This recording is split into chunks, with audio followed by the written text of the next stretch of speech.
Hey everyone, welcome back to another episode of Pleasure Trove where we talk about news, media and culture around sexuality. Did I nail it? Is that a better summary of what this show is? I've been trying to figure it out, but that's my best attempt so far. So it's been a while since the last episode and there's been a lot of stuff in the news that I think is worth talking about, and then also I have some TV, podcast and just general stuff, recommendations and things to discuss with you. If you are new here, welcome. I'm Hannah. I make videos about sex and relationships, and if you haven't already subscribed, please do so if you would like to. Quickly before we start, content warning in this episode for discussions of rape, abuse, sexual violence and transphobia. So without further ado, let's dive in to some news. There's going to be timestamps in the description for the different things that we discuss, so if you need to skip anything, that is absolutely fine. Look after yourself first. So a recent domestic abuse bill was passed, which is going to come into effect in England and Wales at the end of this year, and there's a clause in it banning the rough sex defence in murder. This defence potentially allows perpetrators to avoid justice by claiming that their victim consented to rough sex, which led to their death. The campaign group We Can't Consent to This have collected 60 examples of women who were killed during sex gone wrong, and they say that 45% of these cases, either the perpetrator got a lesser charge of manslaughter, they got a lighter sentence, or their death wasn't investigated as a crime at all. Someone who is on trial for murder during sexual activity gets the privilege of being able to stand up in court and say that the sex was consensual. It is their word against a dead person's word. Now, obviously, I think that this rough sex defense is disgusting. It shouldn't be allowed. Like the campaign group's name is, we can't consent to this. That is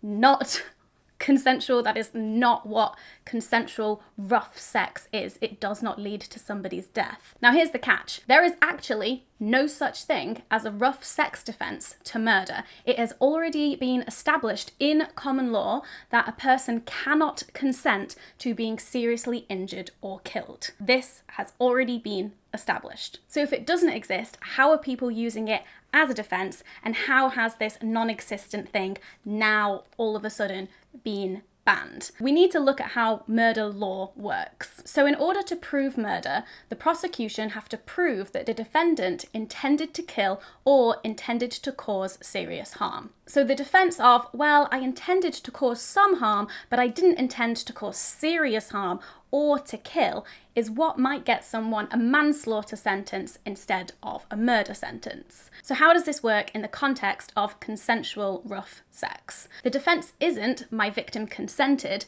because legally they cannot consent to being killed, but their defense could be, well, I intended to cause some harm, but not serious harm or to kill. And if the jury can't be sure of the defendant's intent, it is likely that they would still be guilty of manslaughter, because somebody is still dead. They still killed a person, but they cannot prove intent. So what does this mean to this bill and this clause that has recently passed? The government haven't actually done anything. They claim to be helping, but it has in fact done nothing. It's just put in statute law what is already in common law. Now, I had to look up what the difference between statute and common law was, because this is not something that me as a civilian knew. But basically, common law is a precedent that is set in the courts, so by judges and from rulings, and statute law is what Parliament does. They write things into law, and both of those things are the way that our legal system works and how laws come to be. That is my botched job attempt of describing statute and common law. Actually, we can give the government some credit by writing it into law, even though technically it changing nothing. It has got the media and news outlets talking about this for a good week, a whole week. So what can be done? Because obviously we don't want people to die, and we do not want people to think that they can have consensual rough sex and it go wrong and kill somebody and get a lesser sentence for that. Campaigning is still important. Raising awareness around this issue will make judges and jurors more critical when they hear these things coming up in court. And then also social reform and education. Yes. It's not the sexy answer because obviously it takes time and it is slow, and you are not going to reap the rewards in the same way that you would be saying, we passed a bill and we solved a problem. It doesn't work like that. And also, it's really important to note that the rough sex defense is not BDSM. The simultaneous glamorization of BDSM that we have seen in recent years, but alongside the stigmatization of it still, is what leads to people engaging in BDSM activities without knowing how to do it safely or consensually. I think we need to be destigmatizing BDSM, allowing people to explore their sexualities in a safe and informed way, and educate young people about consent and challenge non-consensual and rape culture wherever we see it. What do you think about this whole thing? What do you think can be done, whether in the legal system or in social reform and education? I'd love to hear your thoughts. The next thing I wanted to talk about was J.K. Rowling's blatant transphobia, and this has been covered many, many times. In fact, I want to recommend to you a video by Jamie and Shaba.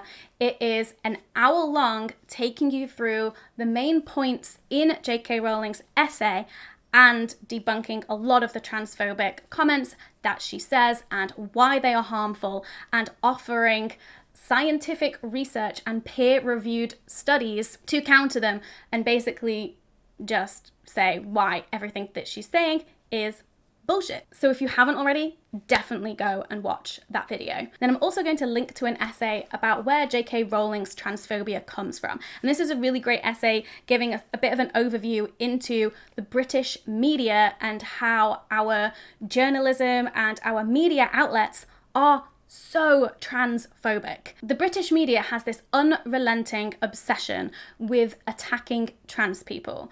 And so far, privilege in UK journalism has gone completely unchecked. Journalism in this country is majority white, it's majority private school educated, and I do not have the answers on how to change that, but one thing that we can do is diversify our own news intake. I would recommend checking out Galdem, Pink News and Double Down News. And to top it all off, Boris Johnson and the Conservative government have scrapped plans to reform the Gender Recognition Act, which would have allowed trans people to self-identify. And it would have made that process so much easier, so much less dehumanizing than it currently is. And this is after 2 years of consultations, 2 years of public pressure to get the GRA reformed, and they just scrapped it. And honestly, I think that the treatment of trans people in this country by our government, by our media, is just disgusting. It is abhorrent, and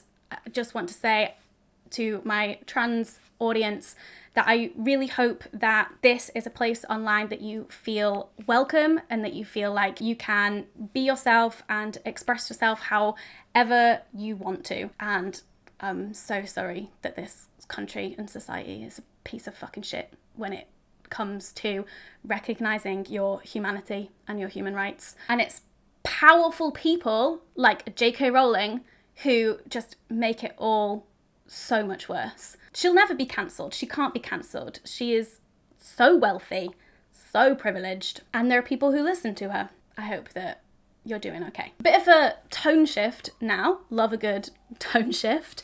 We have some good news about Animal Crossing, and you might be thinking, Hannah, what on earth has Animal Crossing got to do with sexuality?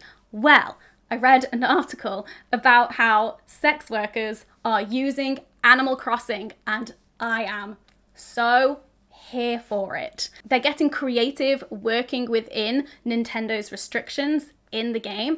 And honestly, I think that we should all be recognizing sex workers for who they are, which is a resilient, creative, and hardworking group of people. I've seen images of people decorating their homes like BDSM dungeons, and doms and subs are meeting up virtually in Animal Crossing, and the subs will do things for the dom like watering their plants, de-weeding their garden, and honestly, I just love it. Giving them gifts. Some doms are charging real money for people to access their island and getting creative with things like using the butterfly net for spanking.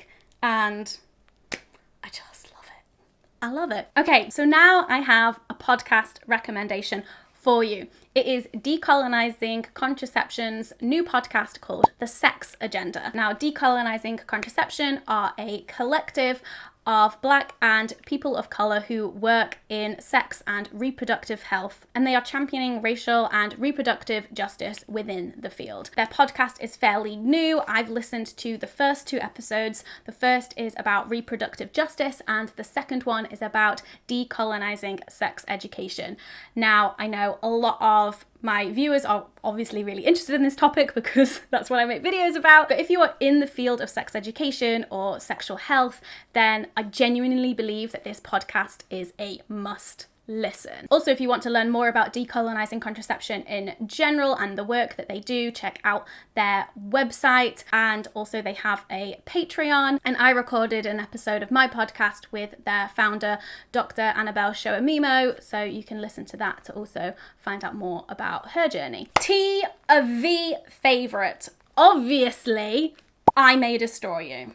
If you haven't watched it yet, I understand. There's a lot of TV out there, but you need to make it a priority. If you have watched it, what did you think? Did you like it? Honestly, it's one of those shows that just has so many layers. Like, I feel like it's one of those ones that needs a rewatch. It deserves a rewatch because the amount that Michaela Cole packed into it, you just kind of feel a bit overwhelmed by the end of it, of like how much she managed to get in there without it feeling like here's an issue. Like, it wasn't like that at all, because, you know, human beings exist who embody and experience a wide range of different issues, and that is just life, unfortunately, sometimes. And all of these things are connected as well. There's so much about race, about friendship, about sexuality, about sexual violence, about trauma, about healing, mental health, LGBT issues. What else? Social media, the different treatment of a female victim by the police and a male victim by the police. Stealthing was covered. Like, oh, there's so much. And it was all done with so much love and humor and just brilliant writing and beautifully filmed. It felt very intimate, it felt very intense, and no spoilers, but that final episode fucked me up. If you like a show that has like a satisfying ending, and I know that it's like, well, who doesn't like a show with a satisfying ending? No, but I mean like one that punches you in the face multiple times and then massages you better. I don't know, that's a terrible analogy. But watch I May Destroy You. And then on top of that, I was a bit late to the party in discovering that the BBC have this Obsessed With podcast. So when they release shows on BBC, they have accompanying podcast episodes of people talking about the show. I've not listened to all of the episodes, but I had to listen to the final episode because Michaela Cole was on it as a guest, and they talked about the series in general, but specifically talking about those final 2 episodes. And then just hearing about Michaela Cole's process of writing it and some of the Easter eggs that she left in there, and what the show meant to her. So if you liked I May Destroy You, also listen to that podcast. Okay, have I gushed about I May Destroy You enough? And now for some stuff, because I don't know how... my stoma is like going mental right now. And now just for some stuff, because I don't know where to categorize these things. Lina Bembe, who is a porn performer, I interviewed her for my podcast about sex school, which is explicit adult sex education. She has recently partnered with The Female Company, which is a German company, on menstrual cup tutorial videos. And now these are like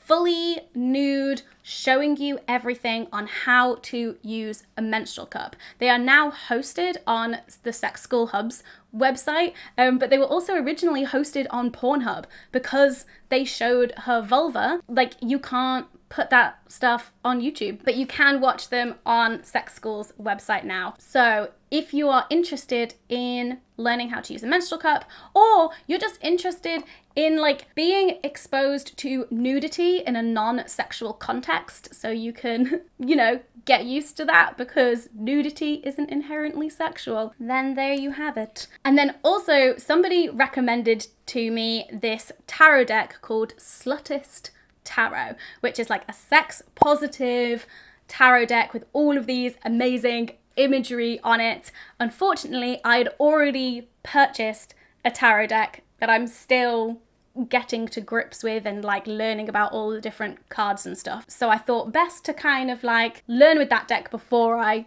purchase another one. But I wanted just to shout it out because I feel like some of you guys might be interested in it too. So there you have it. I was having a look at some of the cards online and I was like, damn it, if only I knew this pack existed. But now you know. Okay, thank you for watching. Feel like this has been a particularly long episode of Pleasure Trove. I hope that you enjoyed it. I hope maybe you learned some new stuff or got some new recommendations. Please let me know your thoughts on all of these things in the comments. And thank you to the Common Room, my patrons, for supporting these videos. And I'll see you in the next one. Bye!